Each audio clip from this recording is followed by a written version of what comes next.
Hello, Vachi, let's read the question. The work function for aluminium, potassium and platinum is 4.28 electron volt, 2.30 electron volt and 5.65 electron volt respectively.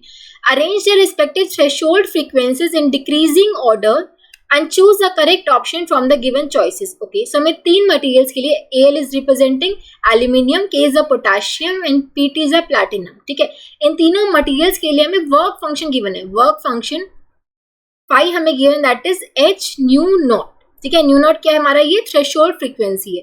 तो यहाँ से हम देख सकते हैं जो work function that is directly proportional to threshold frequency.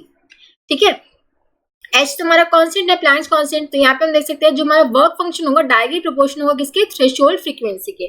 तो जिसका जितना ज्यादा वर्क फंक्शन होगा उसके लिए हम बोल सकते हैं उसकी थ्रेशोल्ड फ्रीक्वेंसी भी ज्यादा होगी.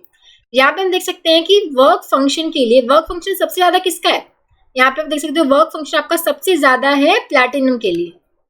ठीक है, सबसे ज्यादा है. फिर ठीक है, उसके बाद हमारा है ये एल्यूमिनियम के लिए और सबसे कम हमारा किसका है, ये पोटेशियम के लिए 2.30 इलेक्ट्रॉन वोल्ट. ठीक है, तो सबसे ज्यादा प्लैटिनम का है, उसके बाद एल्यूमिनियम का, फिर पोटेशियम का. ये हमने डिक्रीजिंग ऑर्डर में अरेंज कर दिया वर्क फंक्शन को.